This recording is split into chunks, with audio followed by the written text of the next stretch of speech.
जय हिंद साथियों, आपके अपने ऑनलाइन प्लेटफॉर्म लाइव गुरुकुल में एक बार फिर से आप सभी का हार्दिक स्वागत एवं अभिनंदन है। साथियों, आज की ये जो हिंदी व्याकरण की क्लास है आपके लिए बहुत ही महत्वपूर्ण एवं बहुत ही खास होने वाली है, क्योंकि इस क्लास में साथियों हम पढ़ने वाले हैं एक ऐसा महत्वपूर्ण टॉपिक जो सभी परीक्षा में ज़्यादातर पूछा जाता है। इससे जो प्रश्न हैं वो सभी परीक्षा में ज़्यादातर पूछे जाते हैं। ठीक है, तो साथ ही पूरे जोश और जुनून के साथ क्लास के अंत तक जरूर बने रहिएगा। ठीक है, अगर आपको ये क्लास अच्छी लगती है, क्लास पसंद आती है, तो आप अपने साथियों को इसको शेयर कर सकते हैं। अगर आप हमारे इस चैनल पर नए हैं तो इस क्लास को हमारे इस चैनल को सब्सक्राइब कर सकते हैं। ठीक है, अगर आपको अच्छी लगती है तो कमेंट भी कर सकते हैं। तो चलिए साथियों, पूरे जोश और जुनून के साथ स्टार्ट करते हैं आज का हमारा ये टॉपिक, आज की जो क्लास। ठीक है, तो चलिए साथियों, आज का हमारा जो टॉपिक है साथियों, वो है साथियों समास। को क्या है? समास।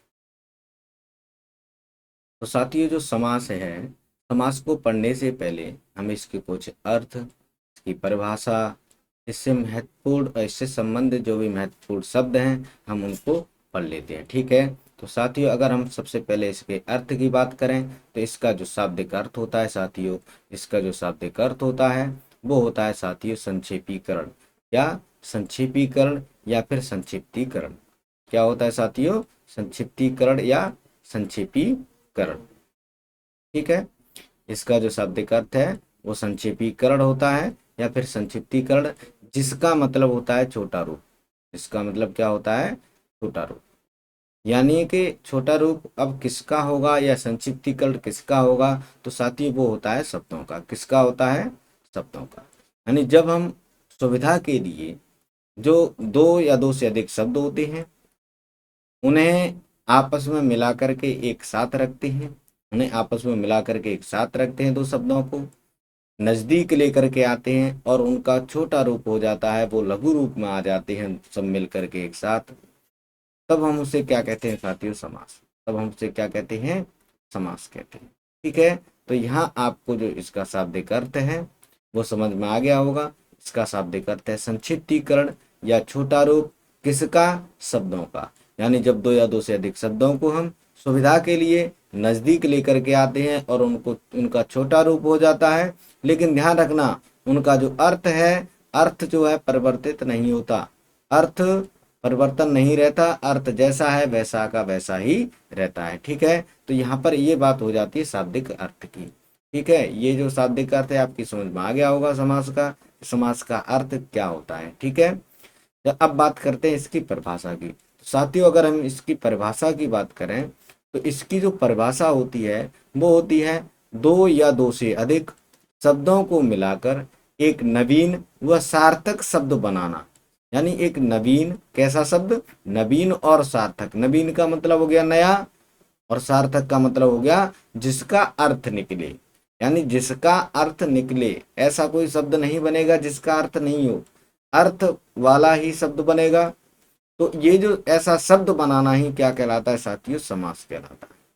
यानी इसकी परिभाषा हो जाएगी दो या दो से अधिक शब्दों को मिलाकर एक नवीन व सार्थक शब्द बनाना साथियों क्या कहलाएगा? यहाँ पर समास कहलाएगा। तो इस प्रकार से ये परिभाषा हो जाती है। परिभाषा भी साथियों इस अर्थ से ही निकल के आती है। अर्थ में क्या था?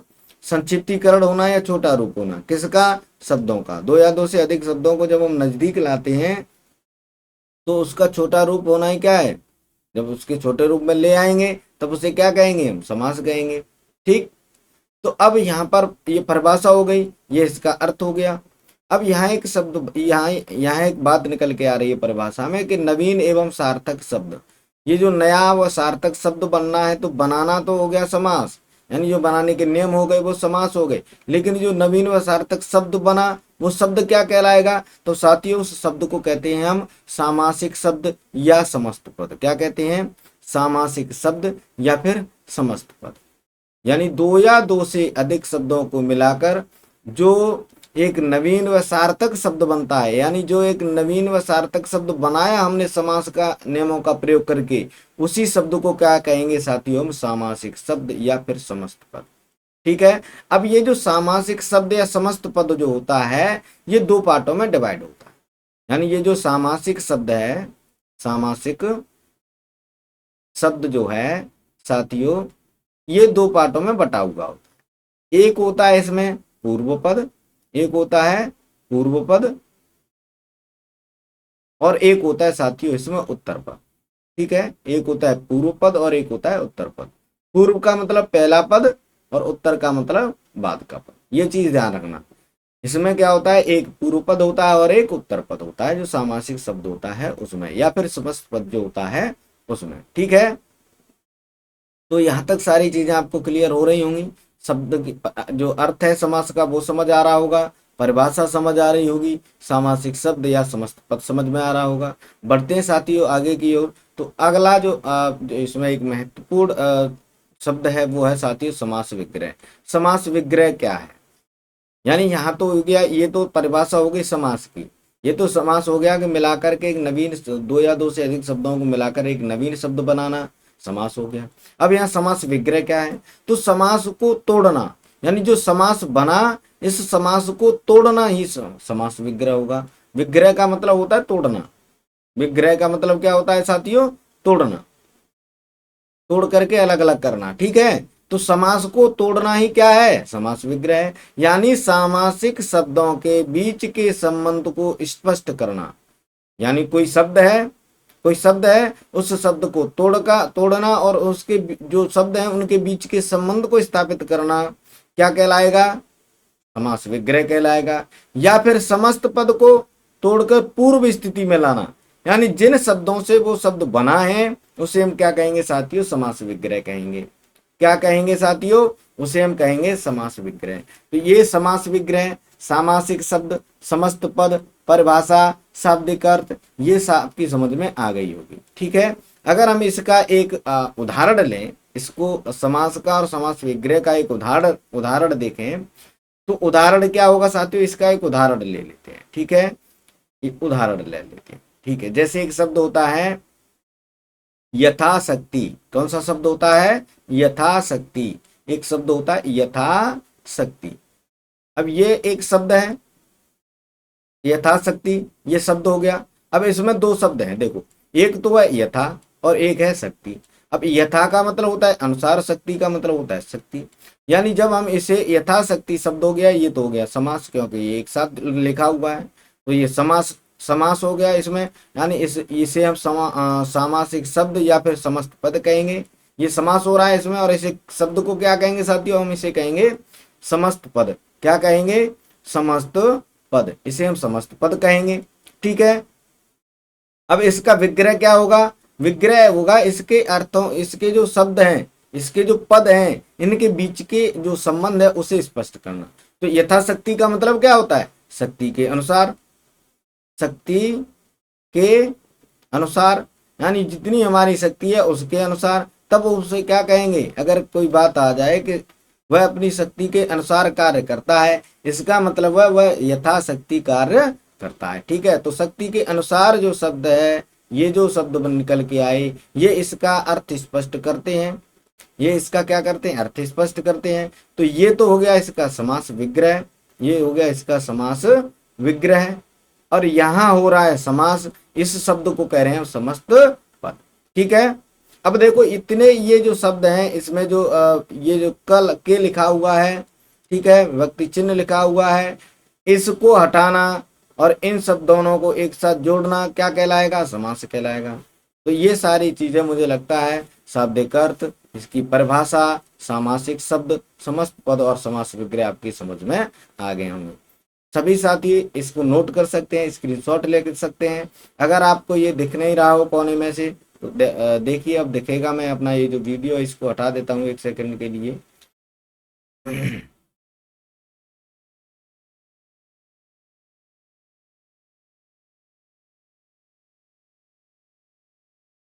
नोट कर लीजिएगा इसको।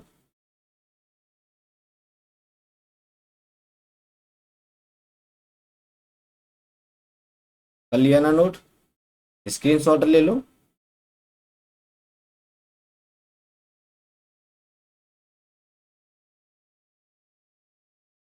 नोट कर लिया होगा सभी ने। ठीक है, तो चलिए आगे चलते हैं। यहाँ ये सारी चीजें आपको समझ आ गई होंगी, यानी शाब्दिक अर्थ और ये जो परिभाषा, सामासिक शब्द, समस्त पद, समास विग्रह समझ में आ गया होगा। ठीक है, तो चलिए साथियों आगे चलते हैं। आगे देखते हैं हम इस समास के कितने भेद होते हैं। ठीक है, तो समास के अगर भेदों की बात करें तो साथियों जो समास के भेद होते हैं वो होते हैं हमारे पास 6। कितने होते हैं? 6। कौन कौन से होते हैं साथियों? इसका जो पहला है उससे कहते हैं हम साथियों अव्ययी भाव समास। क्या कहते हैं? अव्ययी भाव समास। दूसरा होता है उसे कहते हैं तत्पुरुष समास। एक होता है द्वंद्व समास। क्या होता है? द्वंद्व समास। एक होता है बहुब्रीहि समास, एक होता है द्विगु समास और एक होता है साथियों अंतिम कर्मधारय समास। यानी इस प्रकार से हमारे पास 6 समास होते हैं। कितने होते हैं? 6। समास के अगर भेद आपसे पूछ लिया जाए तो साथियों समास के भेद वहां पर कितने होंगे? 6 होंगे। कितने होंगे? 6 होंगे। अब ये तो सामान्यतः जो मुख्य भेद होते हैं वो होते हैं, जो सामान्य भेद हैं वो तो 6 हैं। लेकिन अगर हम इसके पदों के जो प्रधानता है, पदों की प्रधानता के आधार पर अगर हम इनका जो भेद करते हैं समास के, तो साथियों वो होते हैं हमारे कितने? 4। ठीक है, कितने होते हैं? 4। तो वो देख लेते हैं। यानी जो हमारा जो समास का भेद है वो अगर हम पदों की प्रधानता के आधार पर देखते हैं, पदों की प्रधानता, पदों की प्रधानता के आधार पर अगर हम देखते हैं इनका जो भेद है वो वो होते हैं साथियों 4। कितने होते हैं? 4। तो पदों की प्रधानता के आधार पर, ठीक है, कितने होते हैं? 4। पहला होता है साथियों, पहले ऐसे समास होते हैं, पहले ऐसे समास होते हैं जिनमें प्रथम पद प्रधान होता है। ठीक है, यानी पूर्व पद प्रधान होगा, पूर्व पद प्रधान होगा। अब पूर्व पद प्रधान होगा तो वो साथी जो पूर्व पद प्रधान होता है वो साथी होता है केवल एक में। कौन से में? अव्ययी भाव समास। कौन से में? अव्ययी भाव समास। ठीक, जो अव्ययी भाव समास है उसमें हमारा होगा पूर्व पद प्रधान। इसके अलावा दूसरा होता है वो होता है जिसमें होता है उत्तर पद प्रधान। कौन सा होता है? उत्तर पद प्रधान। उत्तर पद प्रधान यानी एक ऐसा समास होगा जिसमें उत्तर पद प्रधान होगा, यानी जो दूसरा पद है वो प्रधानता रखेगा और जो पूर्व पद है वो गौड़ होगा। यहाँ जो पूर्व पद है वो प्रधान है और दूसरा पद जो है उत्तर पद जो है गौड़ है। तो उत्तर पद प्रधान है वो कौन कौन से में होता है? तो वो साथी होता है हमारा तत्पुरुष समास में। किसमें होता है? तत्पुरुष समास। लिखते चलना साथ ही साथ, तत्पुरुष समास में। यानी वो होता है तत्पुरुष समास में। किसमें होता है? तत्पुरुष समास में। उत्तर पद प्रधान होता है तत्पुरुष समास में। इसके अलावा, तत्पुरुष के अलावा ये जो उत्तर पद है ये एक समास होता है, ये जो है कर्मधारय समास। कौन सा समास? कर्मधारय समास। जो कर्मधारय समास है इसमें भी साथियों हमारा जो है उत्तर पद प्रधान होता है। किसमें? कर्मधारय में, कर्मधारय समास। ठीक है, इसमें भी हमारा उत्तर पद प्रधान होता है। इसके अलावा एक समास और है उसे कहते हैं द्विगु समास। ये जो द्विगु समास है साथियों इसमें भी हमारा क्या है? उत्तर पद प्रधान है। यानी एक तो तुम्हारा तत्पुरुष समास में है, इसके अलावा कर्मधारय समास और द्विगु समास में भी उत्तर पद प्रधान होता है। कौन सा? उत्तर पद प्रधान होता है। इसीलिए कर्मधारय और द्विगु समास को आज के समय में तत्पुरुष समास का उपभेद माना जाता है। किसका? तत्पुरुष समास का उपभेद माना जाता है। ठीक है, तो यहां पर एक तो हो गया पूर्व पद प्रधान, दूसरा हो गया उत्तर पद प्रधान। तीसरा होता है साथियों जिसमें दोनों पद प्रधान हो, यानी दोनों पद प्रधान हो, दोनों पद प्रधान हो। दोनों पद प्रधान कौन कौन से में होते हैं साथियों? तो दोनों पद प्रधान होते हैं तुम्हारे द्वंद्व समास में। किसमें? द्वंद्व समास में। जो द्वंद्व समास होता है उसमें दोनों पद प्रधान होते हैं। ठीक है, द्वंद्व समास। तो ये भी ध्यान रखना, जो दोनों पद प्रधान होंगे वो कौन से में होंगे? द्वंद्व समास में। एक चौथा होता है साथियों जिसमें अन्य पद प्रधान होता है। अन्य पद प्रधान होगा, यानी जो दोनों पद हैं इनमें से कोई पद प्रधान नहीं होगा। जो नया शब्द बनेगा, जो अन्य पद होगा वो प्रधानता इसमें रखेगा। ठीक है, तो इसमें कौन सा आता है साथियों? तो इसमें आता है बहुव्रीहि समास। कौन सा आता है? बहुव्रीहि समास। बहुव्रीहि समास। ठीक है, बहुव्रीहि समास। ये चीज क्लियर हो गई होगी। यानी जो पदों की प्रधानता के आधार पर अगर हम समास के भेद करते हैं तो वो होते हैं साथियों 4। कितने होते हैं? 4। कौन कौन से होते हैं? पहला होता है पूर्व पद प्रधान, पहला होता है पूर्व पद प्रधान, दूसरा होता है उत्तर पद प्रधान, तीसरा होता है दोनों पद प्रधान हो, और चौथा होता है अन्य पद प्रधान हो। पूर्व पद प्रधान में कौन सा आता है? अव्ययीभाव समास। उत्तर पद में आते हैं साथियों तीन, उत्तर तत्पुरुष समास, कर्मधारय समास, द्विगु समास। चूंकि जो कर्मधारय और द्विगु समास में उत्तर पद की प्रधानता है और इसका जो मुख्य है वो तत्पुरुष है, तो इस वजह से कर्मधारय और द्विगु समास को हम तत्पुरुष का भेद भी मानते हैं। ठीक है। अब दोनों पद प्रधान जिसमें होते हैं वो होता है द्वंद्व समास, और जो अन्य पद प्रधान होते हैं साथियों वो होता है बहुब्रीहि समास। तो इस प्रकार जो समास के भेद हैं ये आपके क्लियर हो गए होंगे, इसमें आपका किसी प्रकार का कोई डाउट नहीं होगा। अगर आपको फिर भी कोई डाउट लगता है, फिर भी कोई समस्या आती है, तो आप हमें कमेंट करके बता सकते हैं। तो यहाँ तक ये चीजें क्लियर हो गई होंगी, आप इसको नोट कर सकते हैं, स्क्रीनशॉट ले सकते हैं।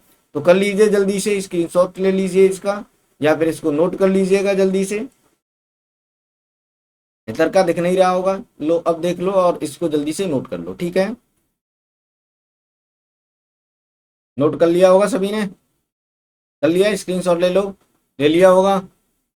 चलो चलते हैं आगे। यहाँ ये समास के भेद हैं, आपकी समझ में आ गए होंगे। तो साथ ही चलते हैं आगे, और हम इनको एक एक करके सभी का अध्ययन करते हैं, एक एक करके सभी को पढ़ते हैं। ठीक है।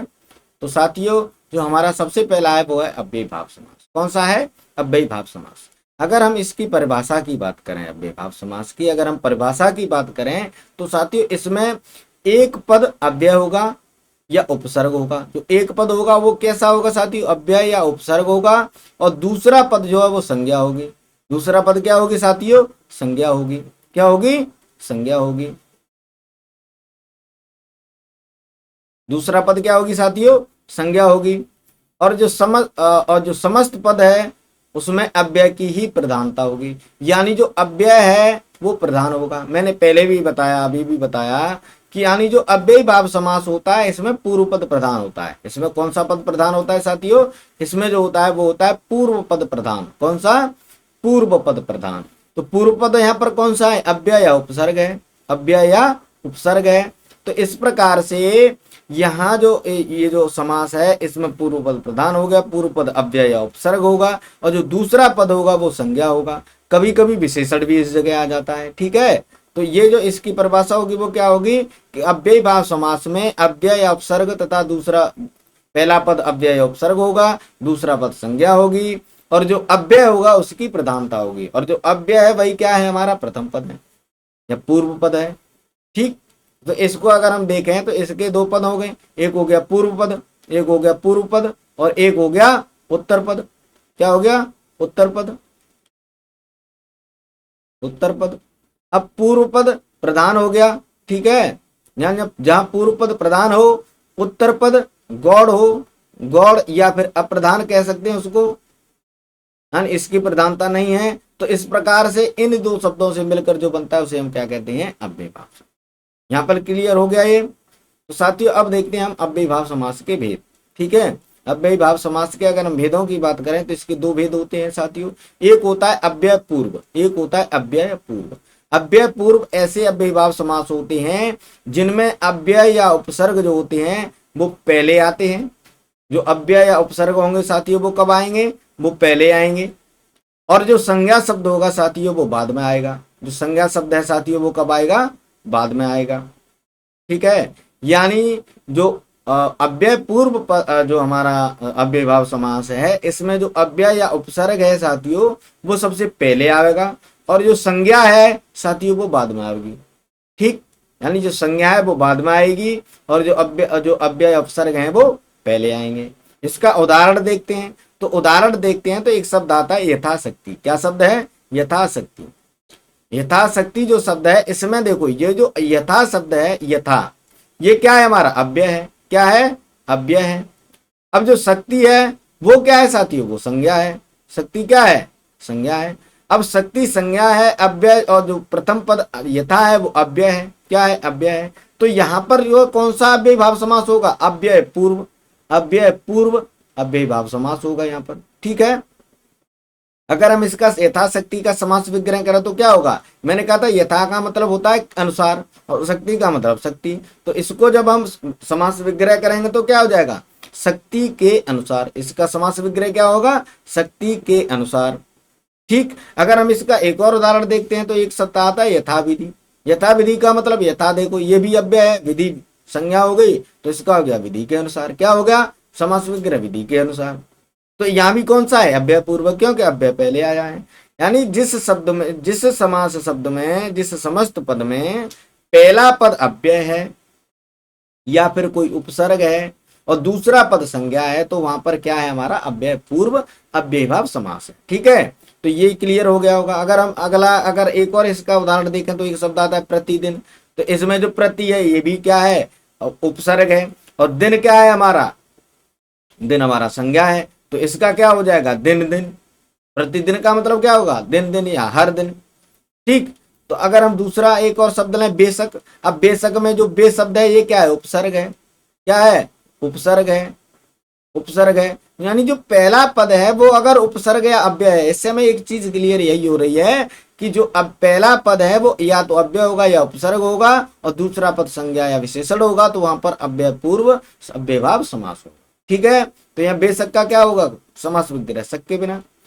तो अगर हम इसके दूसरे, इसका जो दूसरा अव्ययभाव समास का भेद होता है साथियों, वो होता है तुम्हारा नाम पद पूर्व। नाम पद पूर्व, नाम पद पूर्व से क्या मतलब है, नाम पद पूर्व से मतलब है कि जो नाम पद है, जो नाम पद यानी ऐसा पद जिसमें नाम आ रहा है, उसे हम क्या कहेंगे, नाम पद पूर्व।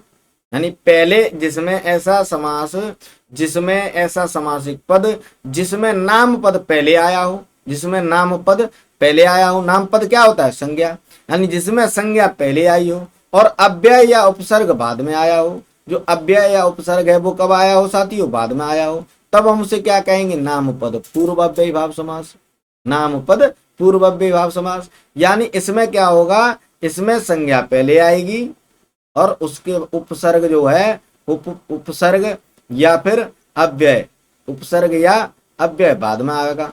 इसमें जो अव्यय पूर्व है साथियों, इसमें अव्यय पहले आता है, अव्यय पहले आता है और जो है संज्ञा बाद में आती है, जो संज्ञा जो है बाद में आती है। ठीक है, तो यहाँ ये चीज क्लियर हो गई होगी। अगर हम इसका नाम पद पूर्व का उदाहरण देखें तो ये इसका एक शब्द आता है साथियों, विवेक पूर्वक। क्या आता है, विवेक पूर्वक। अब इसमें देखो, ये जो विवेक शब्द है ये क्या है, हमारा संज्ञा है, क्या है, संज्ञा है, ये नाम पद है। ठीक है, अब पूर्वक जो शब्द है वो क्या है, अव्यय भाव, अव्यय है, क्या है, अव्यय है। यानी जो विवेक है वो संज्ञा है और जो पूर्वक शब्द है वो अव्यय है। यानी संज्ञा शब्द पहले आया है, नाम पद पहले आया है, तो इसे हम कहेंगे नाम पद पूर्व अव्ययी भाव समास। क्या कहेंगे इसको, नाम पद पूर्व अव्ययी भाव समास। ठीक, तो अब इस विवेक पूर्वक का समास विग्रह क्या हो जाएगा, वो हो जाएगा विवेक के साथ। क्या हो जाएगा, विवेक के साथ। ठीक, तो ये चीज क्लियर हो गई। अगर हम इसका दूसरा उदाहरण देखें तो एक शब्द आता है नित्य प्रति। नित्य प्रति, नित्य का मतलब होता है, नित्य का मतलब दिन हो गया या रोज या जो भी है। ठीक है, नित्य का मतलब रोज या दिन। अब प्रति का मतलब हरेक, यानी जो हरेक दिन हो, जो नित्य हो, उसे क्या कहेंगे हम, नित्य प्रति। यानी इसका जो समास विग्रह हुआ वो क्या हो जाएगा, जो नित्य हो। तो नित्य एक हमारा जो है नाम पद है, और जबकि प्रति जो है एक अव्यय है।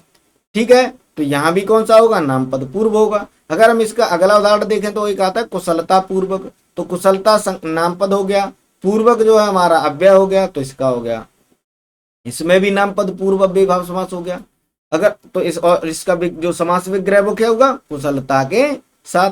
तो ये चीजें ध्यान रखना, यहाँ पर जो मैं आपको शब्द बता रहा हूँ और इनके जो समास विग्रह बता रहा हूँ, ये ध्यान रखना, परीक्षा में जरूर आते हैं। यानी पूछ लेगा आपसे कि जो शक्ति के अनुसार जो समास विग्रह है वो किस समास का है या किस सामासिक शब्द का है, या समासिक शब्द दे देगा, पूछ लेगा यथाशक्ति का समास विग्रह क्या है, 4 ऑप्शन दे देगा, शक्ति सहित, शक्ति के साथ, शक्ति के अनुसार, ऐसे दे देगा। तो आपको जो शक्ति के अनुसार है वो सही करना होगा। ठीक है, तो ये चीजें ध्यान रखना, नोट करते चलना साथ ही साथ। ये जो नाम पद पूर्व है इसका अगर उदाहरण देखें, एक शब्द आता है घर घर।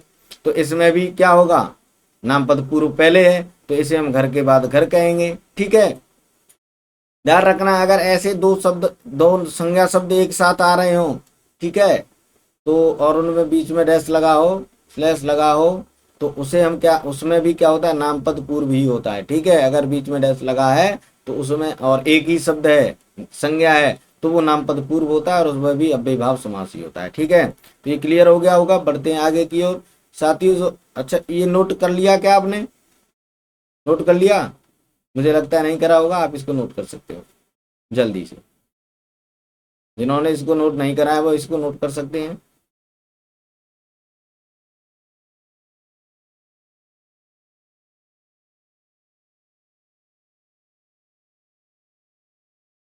नोट कर लिया होगा आपने, स्क्रीनशॉट ले लो अगर नोट नहीं कर पा रहे हो। चलिए बढ़ते हैं आगे की ओर। तो अव्यय भाव समझ आपकी समझ में आ गया होगा, क्लियर हो गया होगा। ठीक है, तो साथियों जो अगला है हमारा वो है तत्पुरुष समास। कौन सा है? तत्पुरुष समास। तत्पुरुष समास क्या होता है साथियों? यानी मैंने पहले ही जब मैंने इसको आपको भेद बताया था उसमें ही बताया था कि जो तत्पुरुष समास होता है उसमें पूर्व पद जो होता है वो विशेषण होता है, और विशेषण होने के साथ साथ ही वो गौड़ होता है। क्या होता है? गौड़ होता है। यानी विशेषण होता है और विशेषण होने के साथ ही वो गौड़ होता है। यानी वो प्रमुख नहीं होता, वो अप्रधान होता है। और जबकि जो उत्तर पद होता है साथियों वो विशेष्य होता है। विशेष्य का मतलब कोई संज्ञा होती है, विशेष्य का मतलब कोई संज्ञा होगी। ठीक, विशेष्य होगा और उसी के साथ वो प्रधान भी होता है। यानी जो पूर्व पद है वो विशेषण होगा और गौड़ होगा या अप्रधान होगा। यानी मैंने बताया था कि जो तत्पुरुष समास है इसमें जो प्रथम पद होगा एक तो, सॉरी क्या होगा, पूर्व पद। जो प्रथम पद होता है इसे पूर्व पद कहते हैं, पूर्व पद होगा और एक होगा उत्तर पद। ठीक है, उत्तर पद। अब इसमें जो पूर्व पद होगा वो अप्रधान होगा, पूर्व पद होगा वो क्या होगा? प्रधान होगा। और जो उत्तर पद होगा वो प्रधान होगा। यानी इसमें उत्तर पद की प्रधानता होती है और पूर्व पद की अप्रधानता होती है। जो पूर्व पद होता है साथियों वो होता है कोई विशेषण। क्या होता है? विशेषण। क्या होता है? विशेषण होता है। और जो उत्तर पद होता है साथियों वो क्या होता है? विशेष्य होता है। विशेष्य जानते हैं ना आप? यानी विशेषण विशेष्य आप जानते होंगे। जब विशेषण पढ़ेंगे तब आपको समझा दिया जाएगा कि विशेषण या विशेष्य क्या है। यहाँ मैं थोड़ा सा बता देता हूँ। यानी जो विशेष वो शब्द होते हैं जिनकी विशेषता बताई जाती है। यानी जिनके लिए विशेषण का हम प्रयोग करते हैं, जिन शब्दों के लिए हम विशेषण का प्रयोग करते हैं उन शब्दों को विशेष्य कहते हैं। ठीक है, और जिन शब्दों की विशेषता बताई जाती है उन्हें हम क्या कह रहे हैं? विशेष्य कह रहे हैं। और जो विशेषता बताने वाले शब्द हैं वो विशेषण है। विशेषण विशेषता बताने वाला शब्द होता है, वो विशेष्य वो होता है जिसकी विशेषता बताई जाती है। तो जिसकी विशेषता बताई जा रही है वो तो प्रधान है, और जो विशेषता बता रहा है वो अप्रधान है। ठीक है, क्या है? अप्रधान है। तो यहाँ पर क्या होता है इसमें तत्पुरुष समास में जो प्रथम पद है वो विशेषण और जो उत्तर पद है वो विशेष। ठीक, कर्ता कारक और संबोधन कारक, इसमें जो कारक आते हैं उसमें कर्ता कारक और संबोधन कारक को छोड़ करके जो सभी कारक हैं उनमें विभक्तियां लगा करके मिलकर समास विग्रह करते हैं। यानी जब हम इसके समास विग्रह की बात करते हैं तत्पुरुष समास की, तो जो तत्पुरुष समास है इसका समास विग्रह करते समय हम केवल कर्ता कारक और संबोधन कारक की जो विभक्ति होती है उन्हें छोड़ देते हैं, जो और उनको छोड़ करके जो भी होते हैं उन्हें हम उन्हीं की विभक्ति लगा करके जो है इनका समास विग्रह कर देते हैं। कर्ता को और संबोधन को छोड़ के, कर्ता को संबोधन को छोड़ के वो कौन से बचते हैं? कर्म बचता है, करण बचता है, संप्रदान बचता है, अपादान बचता है। ठीक है, संबंध बचता है। तो इनको इनके जो कारक चिन्ह होते हैं, कारक विभक्ति होती है, उन्हें लगाकर उनका हम समास विग्रह कर देते हैं। ठीक है, तो ये चीजें आपको क्लियर हो गई होंगी। तत्पुरुष समास की परिभाषा आपकी समझ में आ गई होगी। बढ़ते हैं इसके हम भेदों की तरफ। तो अगर हम तत्पुरुष समास के भेद करते हैं तो इसके दो भेद होते हैं। कितने भेद होते हैं? दो भेद होते हैं। तो इसका जो पहला भेद होता है साथियों वो होता है समानाधिकरण तत्पुरुष समास। कौन सा होता है? समानाधिकरण तत्पुरुष समास। ये नोट कर लिया ना मैंने जो अभी लिखाया है? कर लिया होगा। इसका जो पहला भेद होता है वो होता है साथियों समानाधिकरण तत्पुरुष समास। समानाधिकरण तत्पुरुष समास क्या होता है? समानाधिकरण तत्पुरुष समास यानी जिस समास के दोनों पदों में विशेषण विशेष्य का संबंध हो, यानी एक पद विशेषण हो और दूसरा पद विशेष्य हो, या फिर इसके अलावा एक पद उपमान हो, विशेषण न हो तो क्या हो? उपमान हो, या फिर एक पद उपमान हो तो दूसरा पद क्या होगा? उपमेय होगा।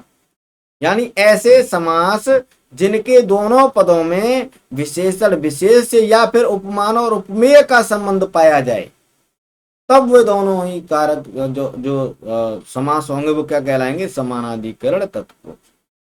ठीक, और इनमें होता क्या है, इनकी जो विभक्ति होती है, जो कारक विभक्ति होती है वो भी एक ही होती है। यानी प्रथम विभक्ति या द्वितीय विभक्ति या तृतीय विभक्ति, जो विभक्ति होगी दोनों पदों की एक ही होगी। यानी पहला पद में अगर प्रथम विभक्ति है तो दूसरे पद में भी प्रथम विभक्ति होगी, दूसरे पहले पद में अगर द्वितीय विभक्ति है तो दूसरे पद में भी द्वितीय विभक्ति ही होगी।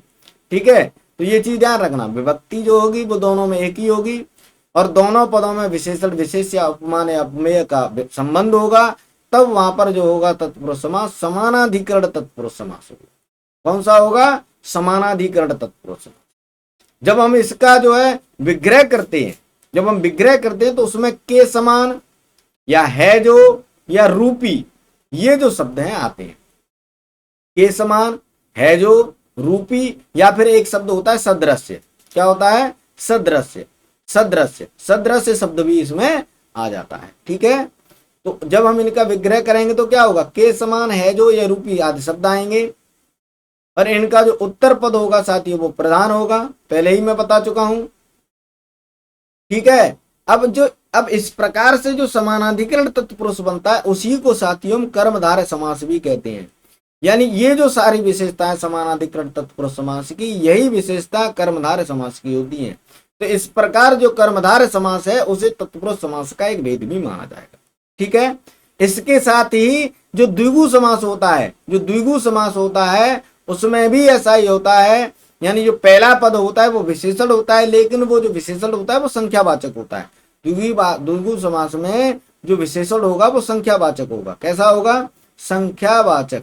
कैसा होगा साथियों, संख्यावाचक होगा, संख्या वाला होगा, तब वहां पर द्विगु समास होगा। जब संख्यावाचक विशेषण है पहला, तब वहां द्विगु समास है। देंगे ध्यान रखना, दूसरा पद उसमें भी कोई संज्ञा होगी तो वहां पर भी विशेषण और विशेष्य का संबंध पाया जा रहा है। तो इस प्रकार से विशेषण और विशेष्य के संबंध की वजह से ही जो द्विगु समास है और कर्मधारय समास है, इनको हम तत्पुरुष समास का उपभेद मानते हैं। ठीक है, इतनी बात समझ में आ गई होगी। अगर हम इसका उदाहरण देखें साथियों, तो इसका जो समानाधिकरण तत्पुरुष का उदाहरण होता है, एक शब्द आता है महाकवि। महाकवि, अब इसमें दो शब्द हैं, एक है महा और एक है कवि। महा का मतलब महान और कवि का मतलब कवि, यानी महान है जो कवि। अब इसका समास विग्रह क्या हो जाएगा, महान है जो कवि। अब यहां पर जो कवि है वो प्रधान हो गया, कवि है वो प्रधान हो गया, क्योंकि कवि की जो विशेषता है वो क्या है, महान है। महान विशेषण है और कवि विशेष्य है। तो महान है जो कवि, इसमें कौन सा समास हो गया, समानाधिकरण तत्पुरुष समास। अगर समानाधिकरण ना आए तो भी कौन सा होगा, तत्पुरुष समास। लेकिन ये जो महाकवि जो शब्द है, जो समास है, इसमें मुख्य क्या है, कर्मधारय समास। ठीक है, कौन सा है, कर्मधारय समास।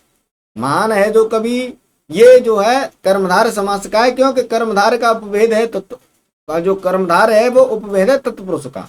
तो आपसे महाकवि में पूछ लिया जाएगा तो आप इसे कर्मधारय बताएंगे। ठीक है, लेकिन है ये तत्पुरुष समास का ही भेद। ठीक, तो ये चीज समझ में आ गई होगी। अगर दूसरा उदाहरण ले तो एक शब्द आता है महात्मा। महात्मा का मतलब क्या हो गया, महान है जो आत्मा। महान है जो आत्मा। एक शब्द आता है चरण कमल। अब यहाँ देखो, ये जो महाकवि और महात्मा, यहाँ तो आ रहा है कि है जो कवि है, महान है जो कवि और महान है जो आत्मा। अब ये जो दो चिन्ह आ गए है जो, जिससे हमें पता चल गया कि यहाँ कर्मधारय समास है और समानाधिकरण तत्पुरुष समास है। तत्पुरुष समास में समानाधिकरण तत्पुरुष समास है और वैसे ये कर्मधारय समास है। कौन सा है, कर्मधारय समास है। अब एक शब्द है चरण कमल। चरण कमल, अब चरण कमल में क्या है, जो कमल के समान है चरण, यानी जो चरण है इसकी तुलना किससे की जा रही है, चरण कमल से। यानी कमल के समान चरण, यानी चरण किसके समान है, कमल के समान। तो यहां पर शब्द आ गया समान, के समान या के सदृश। तो यहां भी कौन सा हो गया, कर्मधारय समास हो गया। और अगर तत्पुरुष की बात करें तो कौन सा हो गया, समानाधिकरण तत्पुरुष। यानी इसे हम समानाधिकरण तत्पुरुष समास कहेंगे और वैसे हम इसको कर्मधारय समास कहेंगे। ये चीज आपको क्लियर हो गई होगी, हो गई है ना। बढ़ते हैं आगे की ओर। अगर हम इसके तत्पुरुष समास के दूसरे भेद की बात करें तो उसे वो होता है साथियों व्यधिकरण तत्पुरुष समास। व्यधिकरण तत्पुरुष समास, इसमें क्या होता है, इसमें दोनों पदों की जो विभक्तियां होती हैं वो अलग अलग होती हैं, ध्यान रखना। अब इसमें केवल एक ही अंतर है कि इसमें जो विभक्तियां हैं वो अलग अलग हैं। विभक्तियां कैसी हैं दोनों पदों में, अलग अलग। यानी पहले में अगर दूसरी विभक्ति है तो दूसरे जो पद है उसमें दूसरी विभक्ति नहीं होगी, उसमें तीसरी, चौथी, पांचवी, छठवीं कोई भी हो सकती है। यानी इसकी जो व्यधिकरण तत्पुरुष की विशेषता क्या है कि इसमें दोनों पदों की जो विभक्तियां होती हैं या जो परसर्ग होते हैं साथियों वो भिन्न भिन्न होती हैं, अलग अलग होते हैं। इनमें एक ही प्रकार की विभक्ति दोनों पदों में नहीं पाई जाती। ये 6 प्रकार के होते हैं। कितने प्रकार के? 6। कौन कौन से होते हैं? पहला होता है कर्म तत्पुरुष, दूसरा होता है कर्ण तत्पुरुष, तीसरा होता है संप्रदान तत्पुरुष, चौथा होता है अपादान तत्पुरुष और पांचवा होता है संबंध तत्पुरुष और साथ ही जो छठवां है वो है अधिकरण तत्पुरुष। कौन सा? अधिकरण तत्पुरुष। अब जो कर्म तत्पुरुष है इसे हम द्वितीय तत्पुरुष कहते हैं। ठीक है, ध्यान रखना, कौन सा कहते हैं? द्वितीय तत्पुरुष। क्यों कहते हैं? क्योंकि पहला जो होता है वो कर्ता होता है, पहला जो तत्पुरुष होता है वो कर्ता होता है, लेकिन हमने यहाँ पहले ही कह दिया कि कर्ता, कारक और संबोधन इन दोनों को छोड़ करके जो शेष सभी कारक होते हैं उनकी विभक्तियां लगा करके विग्रह करते हैं। इसका मतलब इसमें कर्ता कारक और संबोधन कारक नहीं आएंगे। ठीक, 6 आएंगे, कर्म, करण, संप्रदान, अपादान, संबंध और अधिकरण। तो कर्म तत्पुरुष द्वितीय तत्पुरुष हो गया। इसकी जो विभक्ति, जो कारक चिन्ह होता है वो क्या होता है? को। विभक्ति चिन्ह क्या होता है? को। ठीक, एक होता है करण, इसे हम तृतीय कहते हैं। कौन सी कहते हैं? तृतीय कहते हैं। संप्रदान तत्पुरुष, ये चतुर्थ संप्रदान, चतुर्थ तत्पुरुष होगा, चतुर्थ। ठीक, अपादान पंचम होगा, संबंध षष्ठ होगा और अधिकरण सप्तम होगा। तो ये चीज आपको क्लियर हो गई होंगी, सभी ने नोट कर ली होंगी। साथ ही साथ नोट करते चलो, नहीं करा है तो अब कर सकते हो। ठीक है, कर लो जल्दी से फटाफट। इसकी जो परिभाषा है और इसके जो उदाहरण है आप इन्हें नोट कर सकते हैं।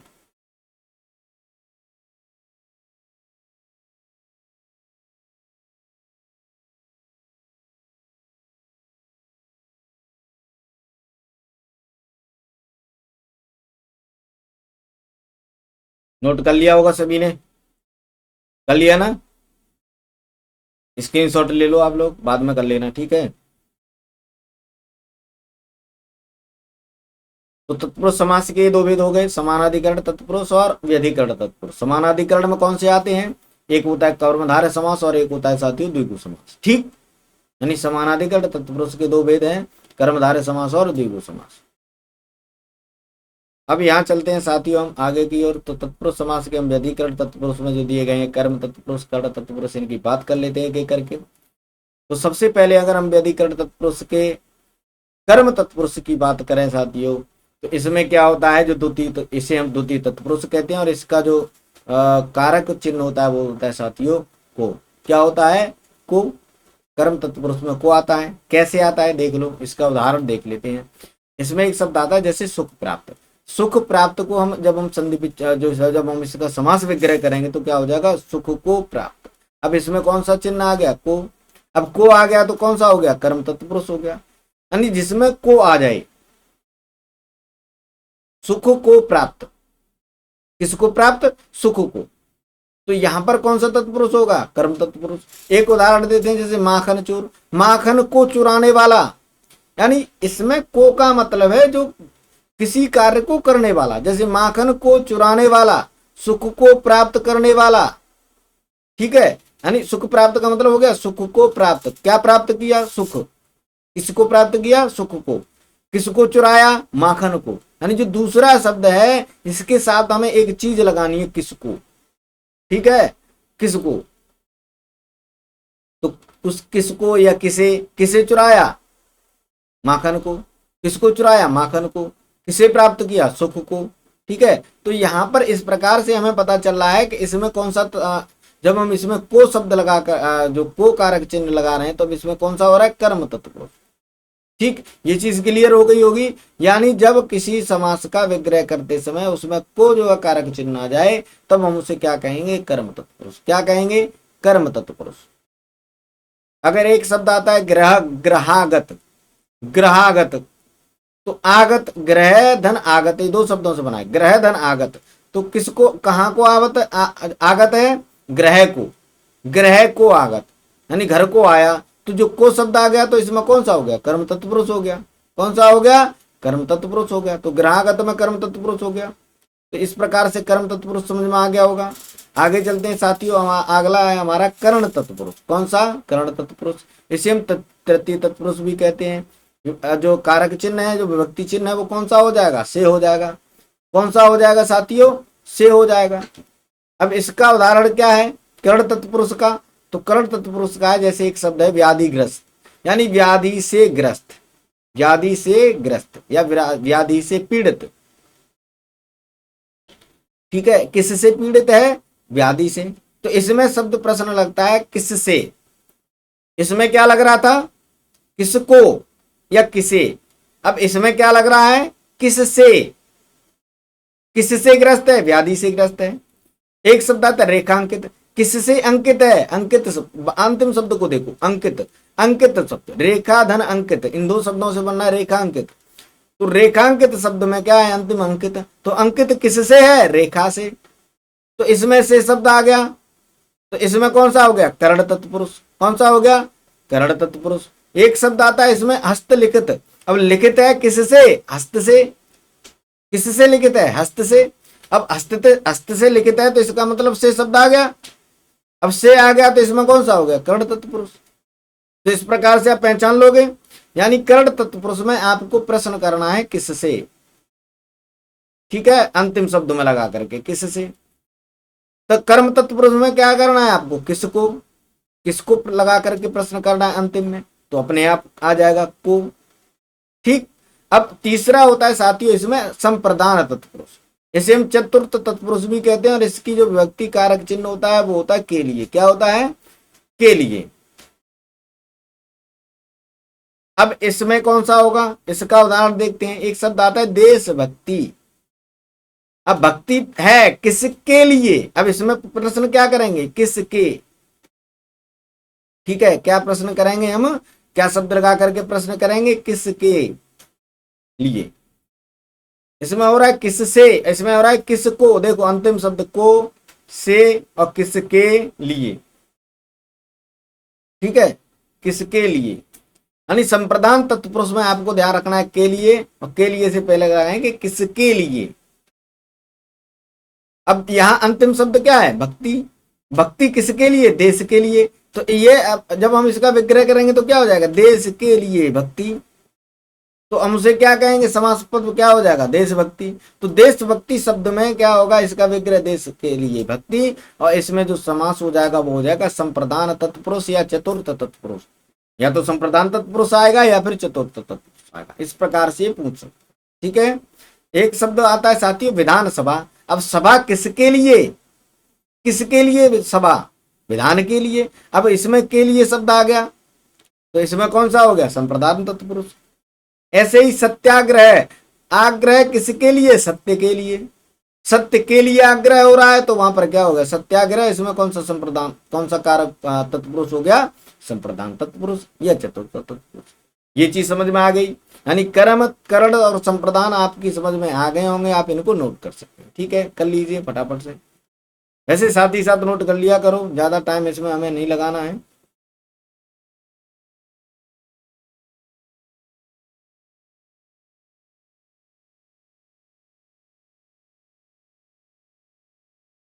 कर लिया सभी ने नोट।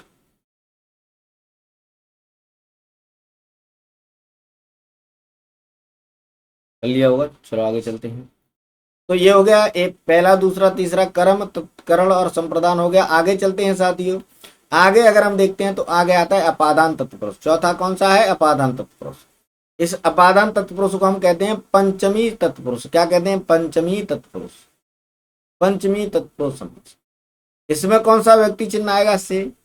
ध्यान रखना से उसमें भी आ रहा था, से जो पीछे देखा हमने का जो है करण तत्पुरुष, इसमें भी से आ रहा है। ध्यान रखना, इसमें जो से है वो साथ के लिए आ रहा है, ठीक है, यानी किसी के द्वारा कार्य किया जा रहा है, किसी के द्वारा, ये जो से शब्द है ये द्वारा के लिए। लेकिन यहां जो से शब्द आएगा साथियों, वो आएगा अलग होने के लिए, यानी से शब्द है वो अलग होने के लिए। किसी से जब कोई चीज अलग होती, जैसे पेड़ से पत्ता अलग हो गया, जैसे हम आगरा से दिल्ली गए, तो वहां जो से शब्द है वो एक जगह से दूसरी जगह, यानी एक से कोई चीज जब दूसरी अलग हो जाए, तब हम उसे क्या कहते हैं, अपादान तत्पुरुष। यानी वहां जो शब्द आएगा से अलग होने के अर्थ में आएगा, ठीक है, किसके अर्थ में आएगा, अलग होने के लिए। कैसे, अलग होने या दूर होने के लिए, ठीक है। कैसे, इसका उदाहरण देखते हैं। जैसे एक शब्द आता है पथ से भ्रष्ट, पथ से भ्रष्ट, यानी किससे भ्रष्ट है, पथ से। लेकिन यहां जो से है ये अलग कर रहा है, क्या कर रहा है, अलग कर रहा है, यानी ये किसी चीज को अलग कर रहा है, यानी भ्रष्ट हो रहा है किससे, पथ से, पथ से अलग हो गया। तो यहां जो से शब्द है वो अलग करने के अर्थ में, वहां जो से शब्द है द्वारा के अर्थ में था। वहां जो जो अभी जो हमने पढ़ा पीछे, वो जो शब्द था से करण तत्पुरुष में, ये जो से शब्द था ये अलग होने के अर्थ में नहीं है, जबकि इसमें ये जो शब्द है ये अलग होने के अर्थ में, किसमें है, अलग होने के अर्थ, ठीक है। तो यहाँ जो अपादान तत्पुरुष है, इसमें जो से आएगा वो अलग होने के अर्थ में आएगा। तो जैसे पथ भ्रष्ट का मतलब पथ से भ्रष्ट अलग हो गया, यानी पथ से भ्रष्ट हो गया, इसका मतलब पथ से वो अलग हो गया। अब अलग हो गया तो अलग होने के लिए यहाँ से शब्द आया है। एक शब्द है दोष मुक्त, किससे मुक्त, दोष से। अब यहाँ जो है अलग हो रहा है, बिल्कुल दोष से मुक्त हो रहा है, इसका मतलब दोष से वो मुक्त हो गया, इसका मतलब दोष से अलग हो गया। अब अलग हो गया तो इसमें कौन सा हो गया, अपादान तत्पुरुष हो गया। एक और उदाहरण देखें तो एक शब्द आता है पदच्युत। पदच्युत का मतलब होता है, च्युत का मतलब होता है हटा देना, और पद का मतलब पद से हट गया, इसका मतलब वो पद से अलग हो गया। तो यहाँ जो से शब्द आया वो अलग करने के लिए आया, तो भी यहाँ कौन सा हो गया, अपादान तत्पुरुष। ये चीज समझ में आ गई। अलग करने के लिए अगर से आए तो वहां पर अपादान तत्पुरुष होगा। अगर हम बात करें अगले अगले तत्पुरुष समास की, तो वो होता है संबंध तत्पुरुष। कौन सा, संबंध तत्पुरुष। अब संबंध तत्पुरुष की जो विभक्ति चिन्ह होते हैं वो क्या होते हैं, का, की, के, को, यानी ये जो का, की, के, को आदि शब्द आ जाएं, तब वहां पर कौन सा होगा, संबंध तत्पुरुष। यानी जब एक शब्द का दूसरे शब्द से संबंध बताया जाए, एक पद का दूसरे पद से संबंध बताया जाए, तब वहां होगा संबंध तत्पुरुष। अपादान कब होगा, जब एक पद दूसरे पद से अलग हो रहा हो, ठीक। तो यहाँ कौन सा उदाहरण, अगर इसका उदाहरण देखें, इस शब्द है गंगा जल, गंगा जल। अब यहाँ जो जल है वो किसका है, गंगा का, किसका है, गंगा का। अब गंगा का जल है तो गंगा और जल दोनों में संबंध है, यानी जो जल है वो गंगा का ही है। तो ये जो का शब्द आ गया, ये क्या बता रहा है, संबंध बता रहा है जल का और गंगा का। गंगा तालाब, जैसे तालाब का भी जल होता है, कुएं का भी जल होता है, हैंडपंप का भी जल होता है, नलकूप का भी जल होता है, लेकिन ये जो जल है ये किसका है, गंगा का है, तब इसे कह रहे हैं गंगा जल।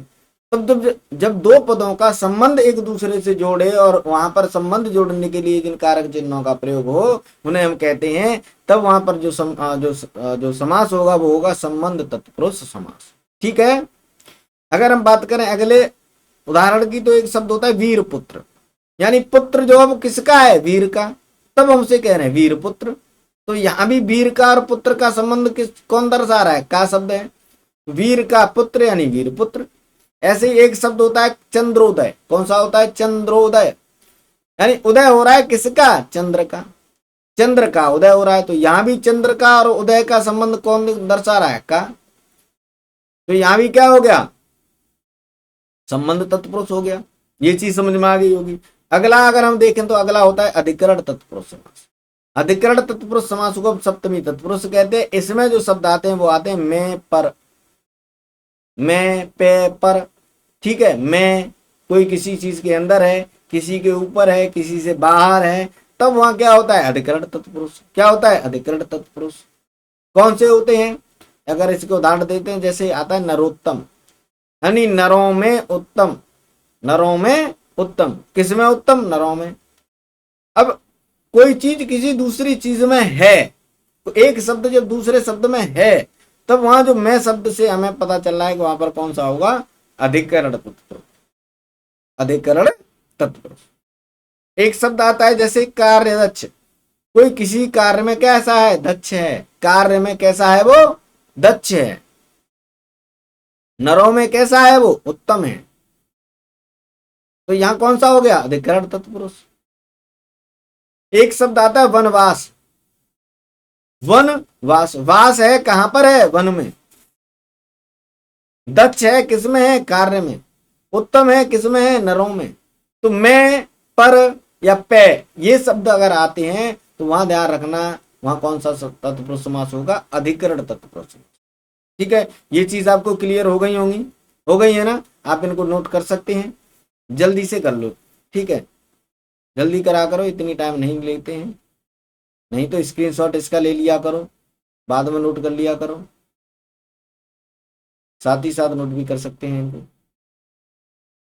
नोट कर लिया होगा आपने, ठीक है, चलते हैं आगे की ओर।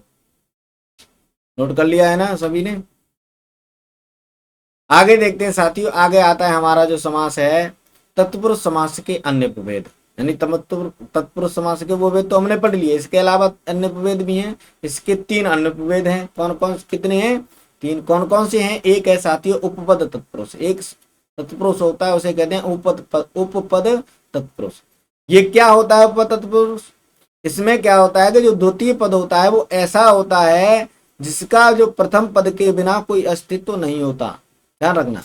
यानी जो दूसरा पद है वो पहले पद के बिना उसका कोई अस्तित्व नहीं होगा, वो पहले पद के बिना प्रयोग में नहीं लाया जा सकता। ठीक है, यानी ये जो उपपद तत्पुरुष है, इसमें जो पहला पद है उसके बिना जो दूसरा पद है वो किसी काम का नहीं है। यानी 2 पद हैं, प्रथम पद और द्वितीय पद, यानी पूर्व पद और उत्तर पद। अब यहाँ जो उत्तर पद है वो ऐसा पद होगा जिसका प्रथम पद के बिना कोई अस्तित्व नहीं होगा, वो उसे हम उसको स्वतंत्र रूप से प्रयोग नहीं कर सकते।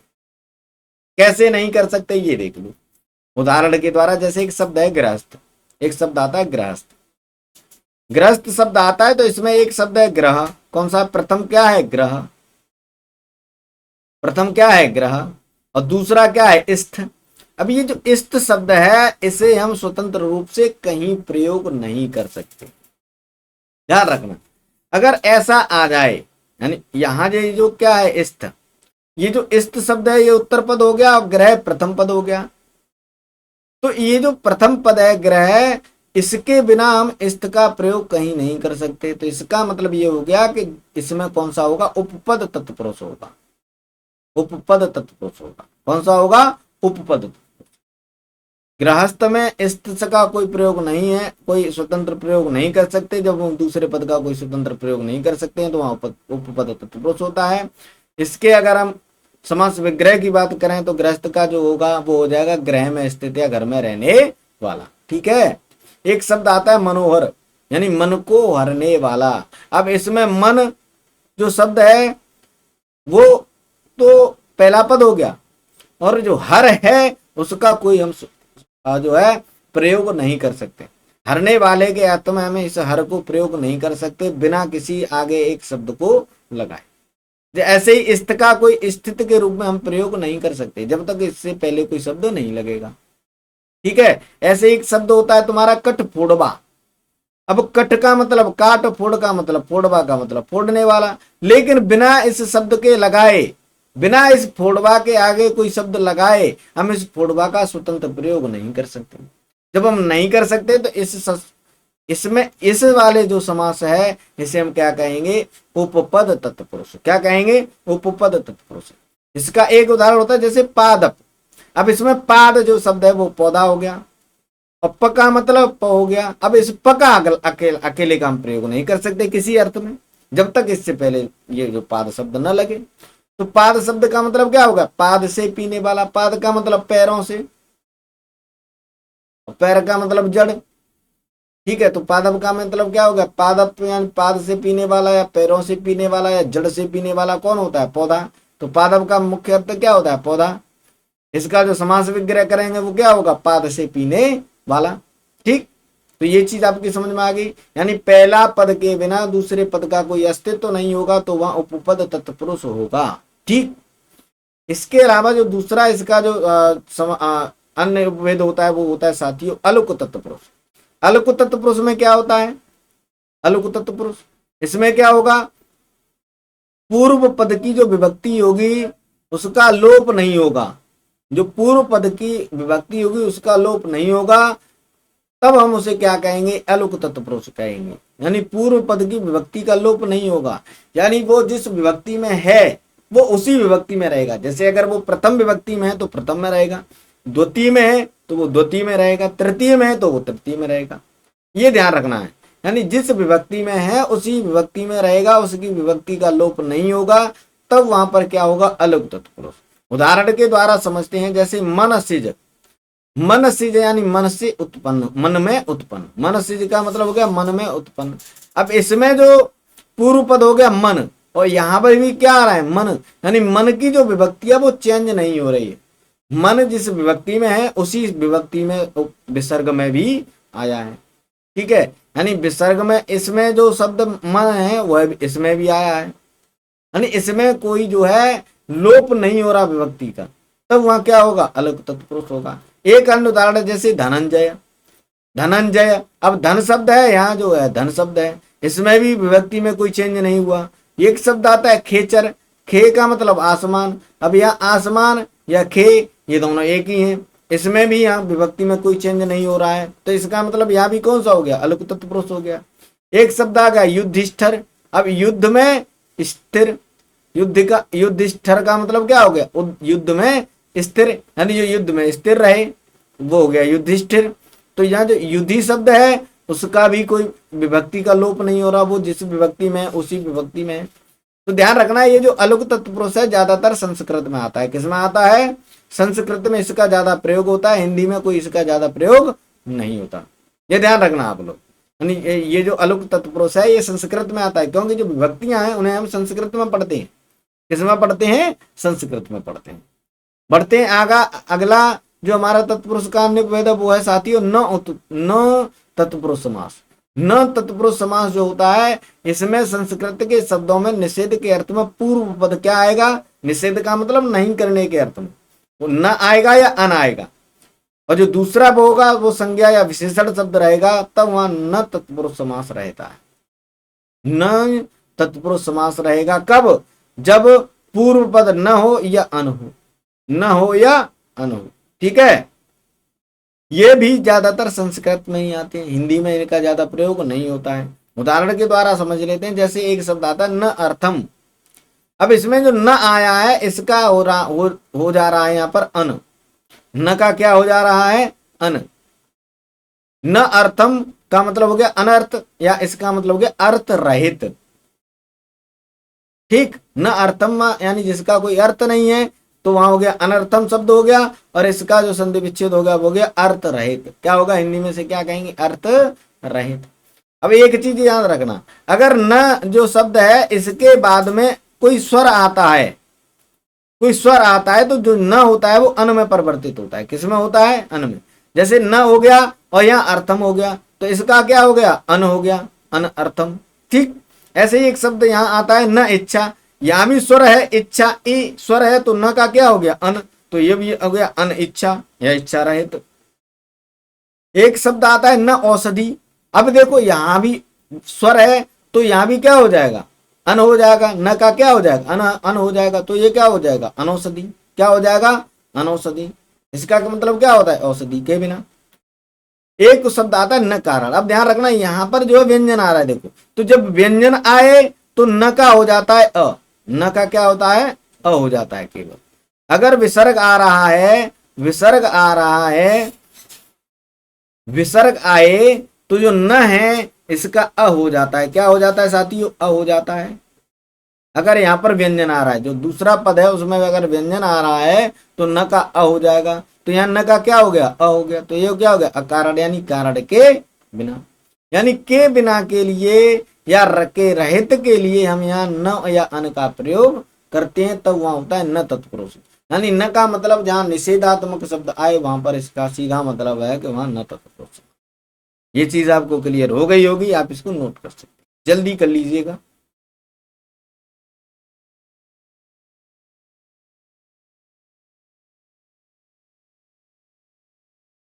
कर लिया नोट? लो अब देखेगा, नोट कर लिया होगा सभी ने, ठीक है। नहीं करा है तो आप स्क्रीनशॉट ले लिया करो, ठीक है, स्क्रीनशॉट ले लो इसका, ले लिया। चलते हैं आगे की ओर। या तत्पुरुष समास आपकी समझ में आ गया होगा। अब बढ़ते हैं साथियों, अगला आता है हमारा जो है कर्मधारय समास। कौन सा आता है? कर्मधारय समास। कर्मधारय समास। कर्मधारय समास में क्या है, इसकी परिभाषा क्या है साथियों, इसकी मैं पहले ही बता चुका हूं। यानी जो तत्पुरुष समास का समानाधिकरण तत्पुरुष था वही हमारा कर्मधारय तत्पुरुष होता है। यानी इसमें जो सामासिक शब्द होता है उसका जो उत्तर पद होता है वो प्रधान होता है। पूर्व पद उत्तर पद में विशेषण या विशेष्य या फिर उपमान या उपमेय का संबंध होता है, और वहीं पर क्या होता है? कर्मधारय समास। यानी कर्मधारय समास में दो पद होंगे, पूर्व पद होगा और उत्तर पद होगा। उत्तर पद होगा, ठीक है, पूर्व पद होगा और एक उत्तर पद होगा। जो पूर्व पद होगा वो विशेषण होगा, या फिर विशेषण नहीं होगा तो उपमान होगा, ठीक। यहाँ जो और जो उत्तर पद होगा, अगर यहाँ विशेषण है तो ये विशेष्य होगा, और अगर उपमान है तो ये उपमेय होगा। क्या होगा? उपमेय होगा। जहां उपमेय उपमान होता है वहां तुलना होती है, वहां ध्यान रखना, तुलना होती है, वहां तुलना की जाती है। जहां जब उपमेय और उपमान का संबंध पाया जाएगा दोनों पदों में, तब वहां तुलना होगी। क्या होगी? तुलना होगी। जब पूर्व पद विशेषण या विशेष्य होंगे तो वहां जो दूसरा पद है वो पहले पद, जो दूसरा पद है वो उसकी विशेषता बता रहा होगा पहला पद, ठीक है। तो इस प्रकार से वहां हो जाएगा कौन सा? कर्मधारय समास, ठीक। अब देखते हैं कैसे होगा, इसे नोट कर लो आप। कर लिया? साफ कर रहा हूं मैं, कर लो, कर लिया होगा। चलो चलते हैं। अगर हम देखते हैं इसके भेदों के बारे में, कर्मधारय समास के अगर भेद देखते हैं तो इसके दो भेद होते हैं। एक होता है विशेषतावाचक कर्मधारय समास। विशेषतावाचक का मतलब जहां विशेषता बताई जाए, ऐसे कर्मधारय समास जहां विशेषता बताई जाए तब वह क्या होगा? विशेषतावाचक कर्मधारय होगा। यानी इसमें जो पहला पद होगा वो विशेषण होगा, दूसरा पद विशेष्य होगा। केवल इतना ही हमें इसमें पहचान। यानी अगर पहला पद विशेषण है और दूसरा पद विशेष्य है और संख्यावाचक नहीं है विशेषण, तो वहां पर होगा विशेषतावाचक कर्मधारय समास। उदाहरण अगर इसका देखें, जैसे एक शब्द आ गया महाकवि, यानी महान है जो कवि, यानी कवि की विशेषता क्या हो गई? महान। ऐसे ही एक शब्द आ गया पीतांबर, यानी जो अंबर है वो कैसा है? पीत है। पीत का मतलब पीला, यानी पीत है जो अंबर। एक शब्द होता है नील कमल, यानी कमल कैसा है? नीला है। तो यहां पर कमल की विशेषता क्या है? नीला। अंबर की विशेषता क्या है? पीत। कवि की विशेषता क्या है? महान। तो यहाँ जब पहले शब्द हैं वो विशेषता है, दूसरे शब्द हैं विशेषण है, तब यहाँ कौन सा है? विशेषतावाचक कर्मधारय समास। एक शब्द है परमेश्वर, यानी परम है जो ईश्वर। दूसरा है महात्मा, महान है जो आत्मा। ऐसे ही तो ये चीज आपको क्लियर हो गई होगी। यानी परमेश्वर में परम है जो ईश्वर, यानी ईश्वर की विशेषता क्या है? वो परम है। आत्मा कैसी है? महान है, ठीक। तो इस प्रकार से जो पहले शब्द हैं इनके क्या हैं? विशेषता है, दूसरे शब्द विशेष हैं, तो यहाँ पर हो गया विशेषतावाचक कर्मधार। बात करें तुल्यतावाचक कर्मधारय समास की, तो इसमें क्या होता है? इसमें जो पहला पद होता है वो उपमान होता है और दूसरा पद उपमेय होता है। यानी इसमें एक पद की दूसरे पद से तुलना की जाती है। जब तुलना की जाए तो वहां तुल्यतावाचक होगा, सीधी सी बात है। विशेषता बताए विशेषतावाचक, तुलना करे तो तुल्यतावाचक। कोई ज्यादा सोचने समझने वाली बात ही नहीं है। जैसा नाम वैसा काम, ठीक। इसका उदाहरण जैसे चरण कमल। अब ध्यान रखना है, जिन शब्दों में के समान या सदृश शब्द आए वे तुल्यतावाचक होते हैं। है जो शब्द आए विशेषतावाचक होते हैं, इनसे भी हम पहचान सकते हैं। चरण कमल, यानी कमल के समान चरण। चरण कैसे हैं? कमल के समान हैं। चरण कैसे हैं? कमल जो है कमल के समान है। एक शब्द आता है चंद्रमुख, यानी मुख कैसा है? चंद्रमा के समान है। मुख कैसा है? चंद्रमा के समान है। एक शब्द आता है कमल नयन, यानी नयन कैसे हैं? कमल के समान है। कैसे हैं? कमल के समान है। लता दे, दे कैसी है? लता के समान। तो यहाँ जो है तुलना की जा रही, लता की देह से तुलना की जा रही है, सॉरी, देह की लता से तुलना की जा रही है, नयन की कमल से तुलना की जा रही है, मुख की चंद्रमा से की जा रही है, चरण की कमल से की जा रही है। यानी जब एक पद की दूसरे पद से तुलना की जा रही हो तब वहां क्या होगा, तुल्यतावाचक कर्मधारय समास। जैसे एक शब्द है विद्या रत्न, यानी विद्या के समान क्या है, रत्न, तो यहाँ भी तुलना हो रही है। तो ये चीजें आपको क्लियर हो गई होंगी। तो मुझे लगता है कर्मधारय आपकी समझ में आ गया होगा। ध्यान रखना, पहचानने का इनका सीधा सा मतलब है जिनमें है जो के सदृश या के समान आदि शब्द आ जाए तो समझ लेना वहां पर कर्मधारय समास है। ठीक है, कर्मधारय समास है। अच्छा, इनमें तत्पुरुष समास कौन सा होगा, समानाधिकरण तत्पुरुष। ठीक है, वैसे इसका तत्पुरुष समास नहीं लगाएंगे। अगर वहां आता है कि जो है समानाधिकरण तत्पुरुष तब आप लगाएंगे, लेकिन अगर वहां कर्मधारय भी आता है तो आप कर्मधारय लगाएंगे फिर। ठीक है, क्या लगाएंगे, कर्मधारय, क्योंकि जो कर्मधारय समास है वो समानाधिकरण तत्पुरुष ही है। ठीक, नोट कर लिया होगा आपने। आगे चलते हैं, आगे देखते हैं साथियों, हमारा आता है द्विगु समास। क्या आता है, द्विगु समास। द्विगु समास, द्विगु समास क्या है, पहले भी बता चुका हूं। इसमें जो पहला पद होगा साथियों वो संख्यावाचक विशेषण होगा। यानी जो पहला पद होगा वो कैसा होगा, संख्यावाचक विशेषण होगा, जो दूसरा पद होगा वो संज्ञा होगी।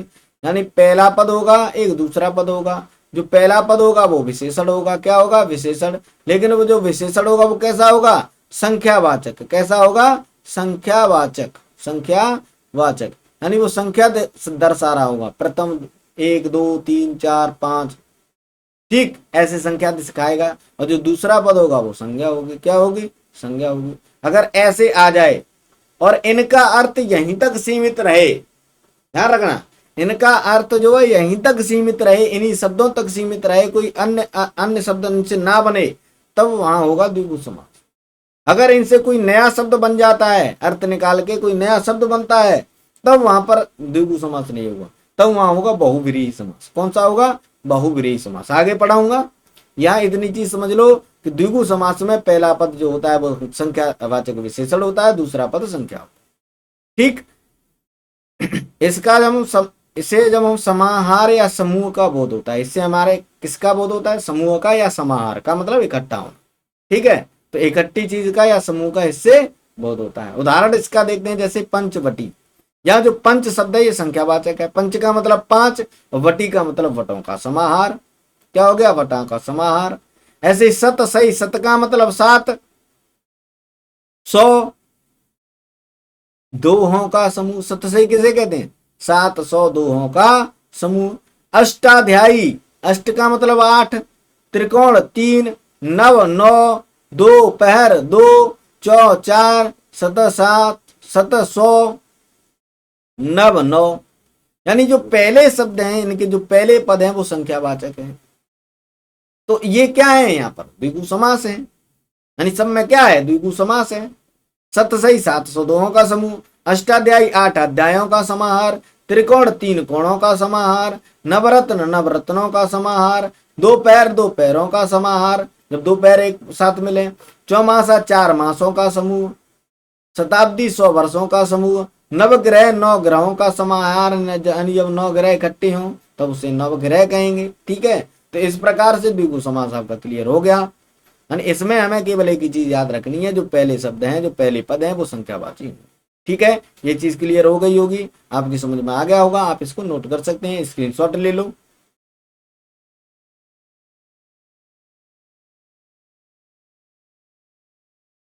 नोट कर लिया ना सभी ने, चलो चलते हैं आगे। द्विगु समास यहाँ क्लियर हो गया। आगे चलते हैं साथियों, आगे आता है हमारा द्वंद्व समास। कौन सा आता है, द्वंद्व समास।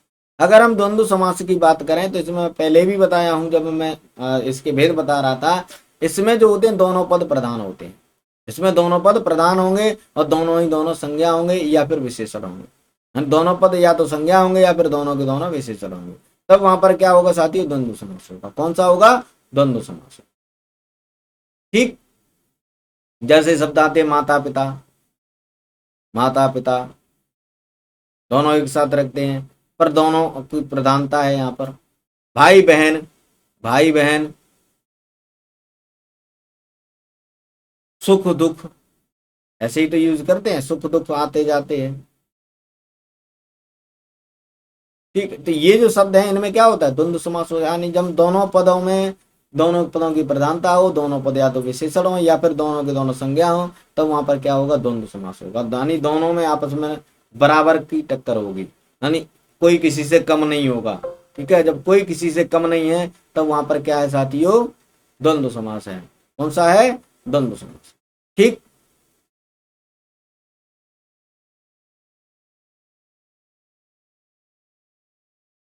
कौन सा समास है साथियों, द्वंद्व समास के कितने भेद होते हैं साथियों, द्वंद्व समास के जो भेद होते हैं हमारे पास वो होते हैं साथियों तीन। कौन से होते हैं, द्वंद्व समास के अगर भेदों की बात करें तो इसके भेद होते हैं तीन। पहला होता है इतरेतर द्वंद्व, इतरेतर द्वंद्व। पहला कौन सा द्वंद्व समास होता है, इतरेतर द्वंद्व। इसमें क्या होगा, समास में समान महत्व के दो शब्द होंगे, समान महत्व रखने वाले, दोनों के दोनों, दोनों के दोनों समान महत्व के होंगे। और वो जो शब्द हैं अगर हम विग्रह करेंगे तो और तथा इन दो शब्दों से जुड़े होंगे, यानी और तथा से जुड़े होंगे। जब और तथा से जुड़े तब वहां होता है इतरेतर द्वंद्व समास। कौन सा होता है, इतरेतर द्वंद्व समास। उदाहरण जैसे भाई बहन, दोनों बराबर की टक्कर के हैं, भाई और बहन हम इन्हें कहेंगे। जब हम भाई बहन शब्द कहते हैं तो उस समय हम लगाते हैं भाई और बहन। जो और तथा शब्द होते हैं ये छुपे हुए होते हैं, जब हम समास विग्रह करते हैं तब हम और शब्द लगाते हैं, या फिर और नहीं लगाएंगे तो तथा लगाएंगे, जैसे भाई तथा बहन या भाई और बहन। एक शब्द आता है जैसे देश विदेश, यानी देश और विदेश, देश और विदेश। एक शब्द आता है सीता राम, तो इसे क्या कहते हैं, सीता और राम। सीता या राम नहीं कहेंगे, दोनों को, दोनों समान महत्व के, तो इन्हें क्या कहेंगे हम, सीता और राम। एक शब्द है जैसे माता पिता, तो इसको क्या कहेंगे, माता और पिता, माता और पिता। तो यहां पर जब और शब्द आए तो वहां पर कौन सा होगा, इतरेतर द्वंद्व समास, यानी और तथा से पहचानेंगे कि यहाँ पर इतरेतर द्वंद्व समास है। इसके अलावा जो दूसरा भेद होता है इसका द्वंद्व समास का, वो होता है साथी समाहार द्वंद्व समास। समाहार द्वंद्व यानी इस समास के जो पद होंगे वो अर्थ के अतिरिक्त उसी प्रकार के अन्य अर्थ का भी ज्ञान कराएंगे। यानी जो पद है उनका जो अर्थ है वो तो है, इसके अलावा वो अन्य का अर्थ भी जब कराएं तब हम उसे कहते हैं समाहार द्वंद्व। यानी वो एक समूह का बोध कराएं, एक विशेष अर्थ उसका निकाल दें, यानी जो उसका अर्थ है वो तो है, इसके अलावा एक विशेष अर्थ और दें, तब हम उसे क्या कहेंगे, समाहार द्वंद्व। जैसे एक शब्द आता रोटी दाल, जब हम रोटी दाल कहते हैं तो रोटी दाल तो है ही, इसके अलावा जो भोजन की सभी जो सामग्री हैं उनका अर्थ भी इससे निकलता है। यानी रोटी दाल का मतलब रोटी और दाल तो हो ही गए, इसके अलावा जो रोटी दाल शब्द है वो हमें अर्थ दे रहा है कि भोज्य सामग्री, अन्य भोज्य सामग्री जिनका जो हम खाते हैं। ठीक है, तो यहां पर ये हो गया, रोटी दाल का अन्य अर्थ भी निकला है, तब उसे क्या कहेंगे, समाहार द्वंद्व। द्वंद्व समास इसमें है, रोटी दाल में, माता पिता में भी द्वंद्व समास है, लेकिन माता पिता में माता और पिता की ही बात हो रही है। हम ये नहीं कहेंगे कि माता पिता, तो इसका मतलब अन्य माता पिता, माता पिता का मतलब माता पिता। यहाँ रोटी दाल का मतलब रोटी दाल तो है, इसके अलावा भोजन की सभी प्रमुख सामग्री। एक शब्द है जैसे रुपया पैसा, रुपया पैसा का मतलब क्या होगा, रुपया भी हो गया पैसा भी हो गया, लेकिन इसका जो मेन अर्थ है वो है संपत्ति के अर्थ में। यानी रुपए पैसे को जब हम पैसे यूज करते हैं तो वो करते हैं पूरी संपत्ति के अर्थ में हम इसका प्रयोग करते हैं। एक शब्द आता है साथियों अन्न जल। अब अन्न जल जब हम कहते हैं तो इसका मतलब होता है संपूर्ण भोजन का अर्थ, इसका जो अर्थ निकलता है वो निकलता है संपूर्ण भोजन। यानी अन्न और जल तो हैं, इनके साथ साथ में ये हमें संपूर्ण भोजन की जानकारी दे रहे हैं। जब ये दो शब्द संपूर्ण चीज, किसी अन्य चीज की भी, किसी अन्य समूह की, किसी अन्य अर्थ की भी जानकारी दें, तब वहां होगा समाहार द्वंद्व समास।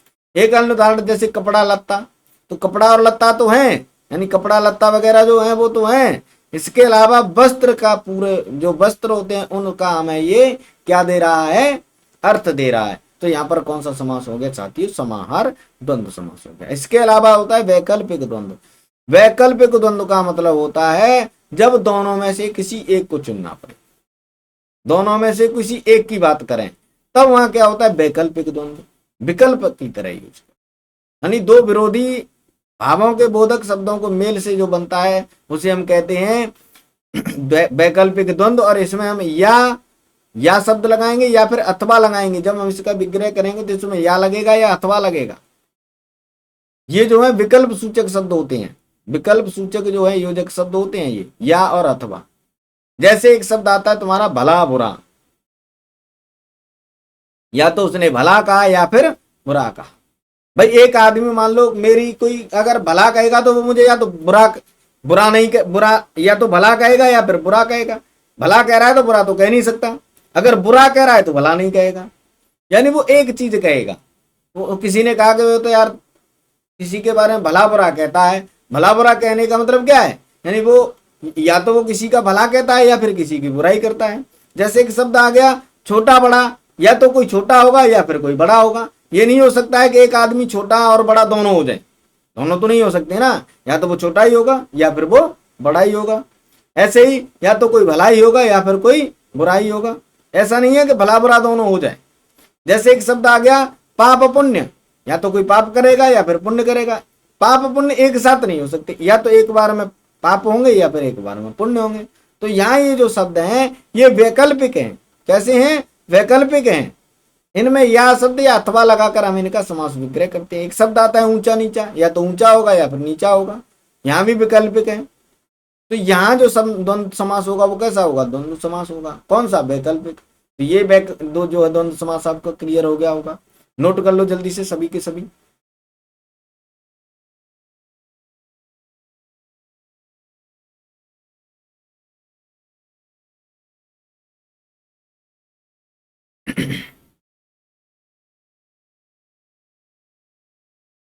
मुझे लगता है नोट कर लिया होगा सभी ने।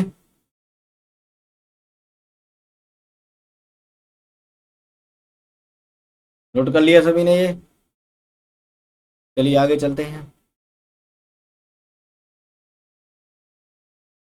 तो द्वंद्व समास क्लियर हो गया ना।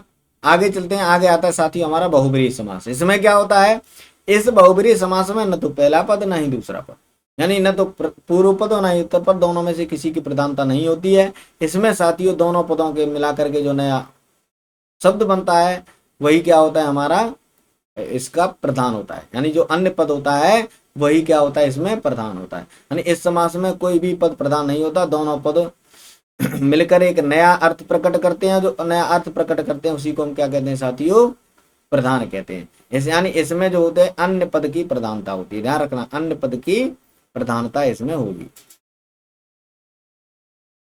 अन्य पद की प्रधानता होगी, अन्य पद इसमें प्रधान होगा। यानी जो पद हैं इसके वो दोनों में से कोई प्रधान नहीं होगा, ना तो पहला ना ही दूसरा। जो अन्य पद बनेगा इनके इनसे जो अर्थ निकल के वही क्या होगा, हमारा प्रधान होगा। जैसे अगर हम इसके बहुब्रीहि समास के भेद करें तो इसके चार भेद होते हैं। कितने भेद होते हैं, चार। कौन कौन से, एक होता है समानाधिकरण तत्व बहुब्रीहि समास। समानाधिकरण तत्पुरुष भी होता है, लेकिन यह समानाधिकरण बहुब्रीहि भी होता है। समानाधिकरण का सीधा सा मतलब होता है समान विभक्ति। वहां भी समान विभक्ति की हम बात कर रहे थे, यहाँ भी समान विभक्ति। यानी जब समान विभक्ति वाले शब्दों को समानाधिकरण बहुब्रीहि समास कहेंगे। क्या कहेंगे, समान विभक्ति वाले शब्दों को समानाधिकरण बहुब्रीहि समास कहेंगे। यानी विभक्ति दोनों पदों की समान होनी चाहिए, लेकिन दोनों पदों में से कोई भी जो है प्रधान नहीं होगा। उनका जो अन्य अर्थ निकल के आएगा वही क्या होगा, बहुब्रीहि जो है समानाधिकरण बहुब्रीहि समास। ठीक है। जैसे एक शब्द आता है दशानन, यानी 10 आनन हैं जिसके। अब 10 सिर किसके थे। एक शब्द आता रावण, अर्थ निकल के आता रावण, यानी जो 10 सिर थे वो रावण के थे। तो जो रावण हो गया या प्रधान हो गया, ध्यान रखना। जो रावण हो गया ये अन्य शब्द हो गया, और यही क्या हो गया, प्रधान हो गया। ये क्या हो गया, यहाँ पर प्रधान हो गया।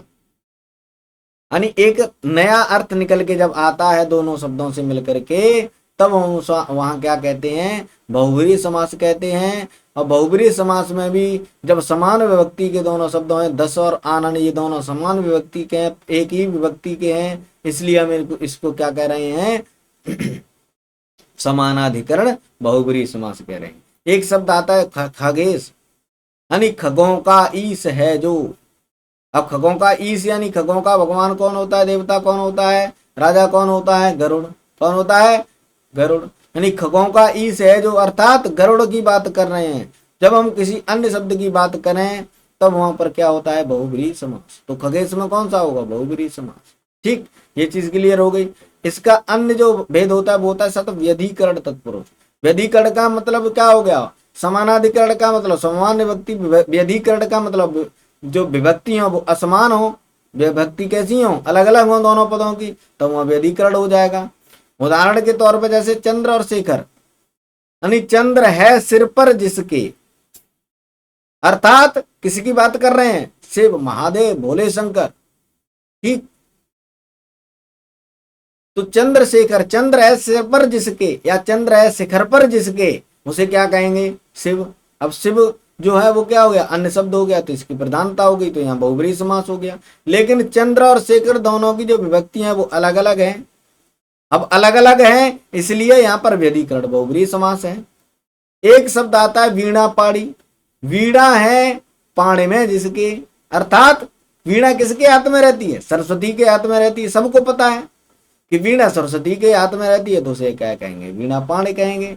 तब यहाँ पर कौन सा समास होगा, बहुब्रीहि। लेकिन बहुब्रीहि में कौन सा होगा, असमान विभक्ति वाले हैं, तो व्यधिकरण तत्पुरुष होगा। ठीक, अगर हम बात करें तुल्य योग बहुब्रीहि की, ध्यान रखना है हिंदी में इनको इस प्रकार से नहीं पूछता, इसके भेद नहीं पूछता, संस्कृत में ज्यादातर इसके भेद पूछे जाते हैं। आपको इन सब में केवल बहुब्रीहि समास को देखना है। किसको देखना है, बहुब्रीहि समास देखना है। समानाधिकरण, व्यधिकरण और तुल्य योग, ये जो भेद है इसके, इन्हें हम संस्कृत में पढ़ते हैं। किसमें पढ़ते हैं, ज्यादातर संस्कृत में। ये पढ़ाए आपको इस वजह से दे रहा हूं कि अगर मान लो कभी कभार आपकी हिंदी में आ जाए तो आप इनको कर लो। ठीक है, तो तुल्य योग का मतलब पहला पद सहबोधक होगा। सह का मतलब स, यानी साथ का बोध कराएगा, तब उसे क्या कहेंगे, तुल्य योग बहुब्रीहि। कौन सा उदाहरण है इसका, जैसे सपरिवार, यानी परिवार के साथ। स जो शब्द अगर सबसे पहले आ रहा है और वो साथ का अर्थ दे रहा है, स का मतलब साथ, तब वहां पर जो होगा बहुब्रीहि समास होगा, लेकिन तुल्य होगा। ठीक है, तो सपरिवार में क्या होगा, परिवार के साथ है जो। सबल यानी बल के साथ है जो। सदेह देह के साथ है जो। स शब्द आ जाए और उसका अर्थ साथ निकले तब वहां तुल्य योग बहुब्रीहि होगा। अगर देखें तो बहुब्रीहि समास ही इसमें होगा। ठीक है, इसके अलावा आता है व्यतिहार बहुब्रीहि समास। व्यतिहार बहुब्रीहि समास में क्या होता है, घात प्रत्यघात की हमें सूचना देता है। घात प्रत्यघात का मतलब मारपीट, एक तरह से धोखा बजाई। उदाहरण इसका देखें तो क्या होगा, जैसे धक्का मुक्की, यानी जब लड़ाई हो जाए, धक्का धक्का में किसी से लड़ाई होती है तो उसको क्या कहते हैं, उसे क्या नाम देते हैं, धक्का धुक्की। जैसे मान लो चार आदमियों में लड़ाई होगी और वो आपस में एक दूसरे में धक्का धुक्की कर रहे हैं तो उसे क्या कहेंगे, धक्का धुक्की। यानी धक्कों धक्कों में लड़ाई होती है तो उसे धक्का धुक्की। मुक्का मुक्कों में लड़ाई हो तो उसे मुक्का मुक्की। तो ये जो धक्का धुक्की, मुक्का मुक्की, इन्हें इन सबको क्या कहेंगे, व्यतिहार बहुब्रीहि समास। तो ये चीज आपको क्लियर हो गई होगी, बहुब्रीहि समास आपको क्लियर हो गया होगा। आप इसको नोट कर लें, स्क्रीनशॉट ले लें जल्दी से। ठीक है, ले लिया होगा, सभी साथ साथ लिख ही रहे होंगे, स्क्रीनशॉट ले लो, बाद में लिख लेना। आगे चलते हैं साथियों। अगर हम बात अब यहाँ बात करते हैं इस प्रकार, यहाँ जो हमने जो है जो हमारे समास हैं वो सबके सब पढ़ लिए हैं। अब इसमें थोड़ा सा कर्मधार है, बहुब्रीहि समास और जो हमारे बहुब्रीहि और द्वंद्व समास है, इनमें कुछ समानताएं देखने को मिलती हैं, तो हम इनका अंतर यहाँ पर स्पष्ट कर लेते हैं। सबसे पहले बात करते हैं हम कर्मधारय समास की और बहुब्रीहि समास की। इनमें क्या अंतर है, यानी जब एक शब्द आ जाए और उनमें लगे कि हमें ये कर्मधारय या बहुब्रीहि समास है, तो हम कैसे पहचानेंगे कि इसमें कर्मधारय या बहुब्रीहि समास है। तो उस अंतर को थोड़ा सा डिस्कस कर लेते हैं। सबसे पहले अगर हम बात करें कर्मधारय समास की, तो साथियों कर्मधारय के दोनों पदों में से एक पद दूसरे का विशेषण या उपमान होता है और दूसरा जो पद होता है वो उसका विशेष या फिर उपमेय होता है कर्मधारय समास में। ठीक है, और दोनों पदों का अर्थ जो होता है उसी समस्त पद में रहता है, अर्थ से भिन्न नहीं होता।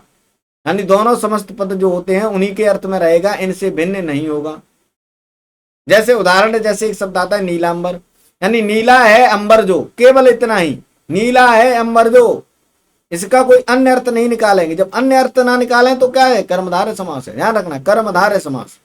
जैसे एक शब्द आ जाए पीतांबर, पीता है अंबर जो, पीत है जो अंबर जो, या पीत है जो अंबर, केवल इतना अर्थ निकले, तब वहां क्या होगा, कर्मधारय समास होगा।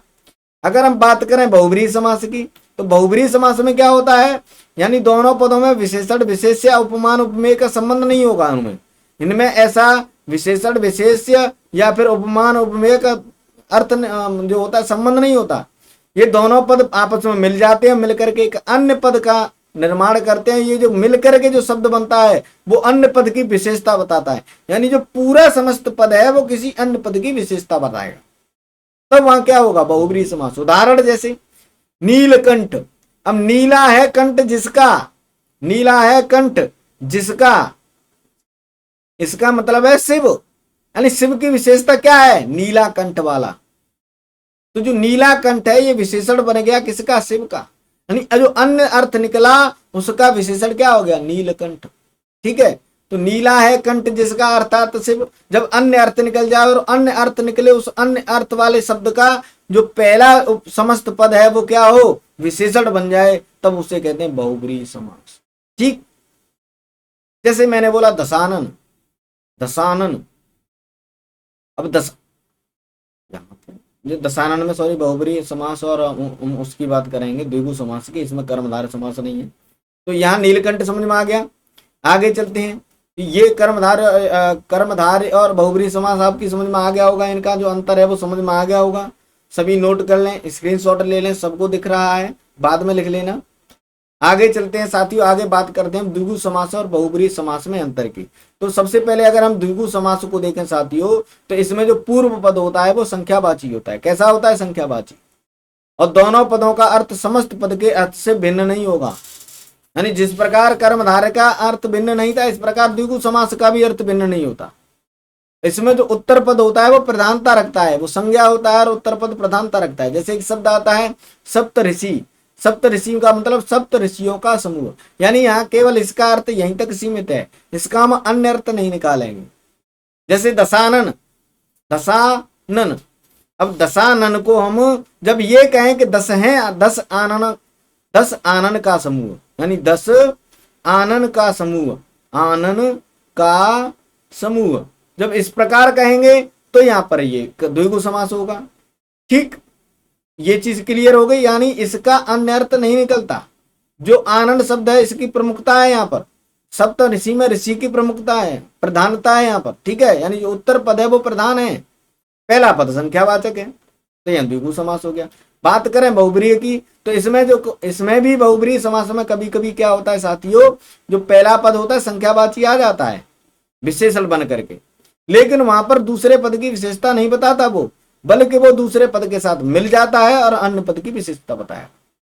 यानी ये जो पहला पद है संख्यावाची विशेषण है, दूसरे पद के साथ मिल रहा है, लेकिन वो दूसरे पद की विशेषता नहीं बता करके किसी अन्य पद की विशेषता बताता है, तब वहां क्या होता है, बहुब्रीहि समास होता है।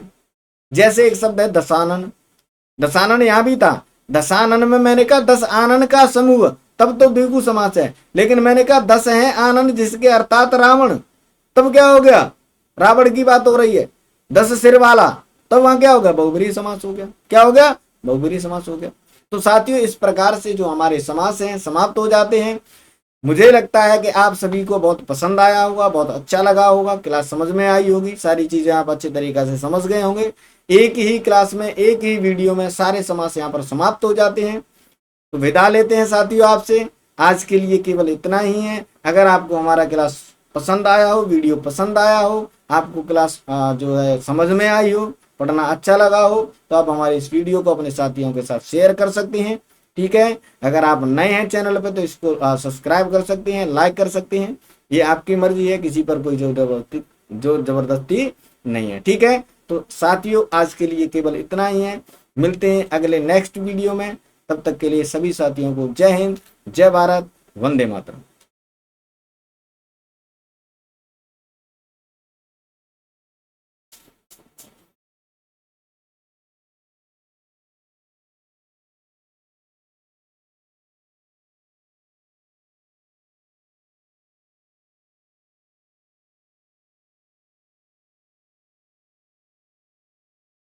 आज